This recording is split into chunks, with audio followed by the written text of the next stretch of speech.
So are you going at God's pace? Keep it at His pace. But give encouragement, give joy, and let go of grief. This was a really tough one for me. A couple years ago, I actually shared this with Alana. I said, I had gone through so much loss. And a lot of stuff that we lost in our life happened in the Christmas season. And I've always loved Christmas. I've always loved this time of year. Because I felt like sometimes people just don't even feel joy, and then all of a sudden Christmas comes around and they do. Because I can feel the presence of God. So joy just comes with it. But I had started to just dread it. We lost family members to cancer.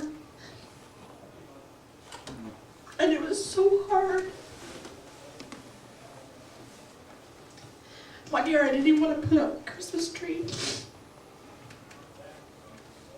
And I told my kids, I said, you have to help me because I don't have it this year. And I had to fight and battle the grief. And I remember telling her how hard it was to celebrate because I didn't feel it.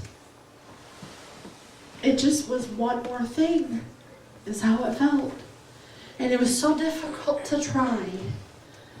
But yet I tried. I tried.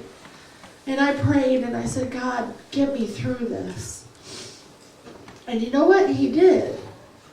He did. He began to pick up my heart a little piece at a time and help me get past the grief and let go of the emotion of it and say, God, I'm not going to stay in this.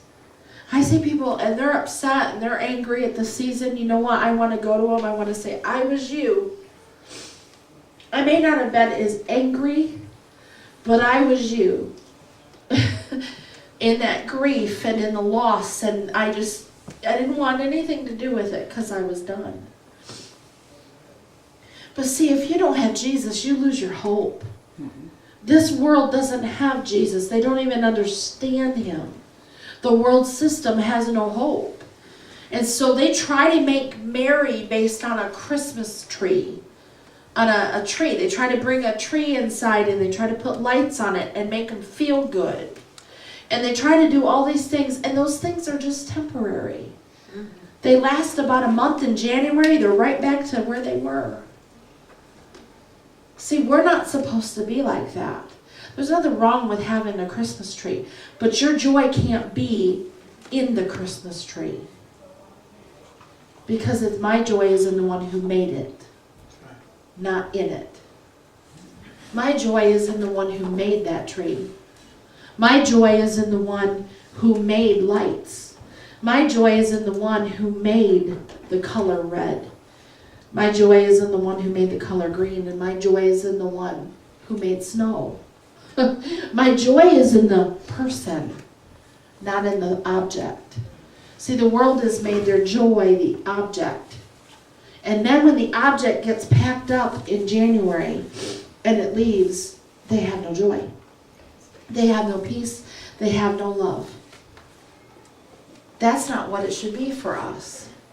Because Jesus is with us, whether there's a Christmas tree in the room or not. Because it's about Him.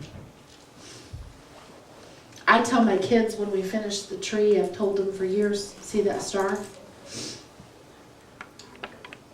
The wise men followed a star.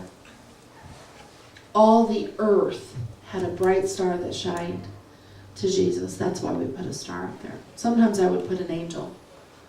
Whichever. But I would tell them the reason why. It's not just something pretty to look at. There's a purpose. May there be a purpose in what we do. Don't just do it because that's the way the world does it. Do it because there's a purpose behind it. Teach your kids, teach your grandkids that there's a purpose. You can let go of grief. You can live again. You actually can let go of the past and you can move forward. you can actually see the gifts that you have and stop hurting so much over what you lost.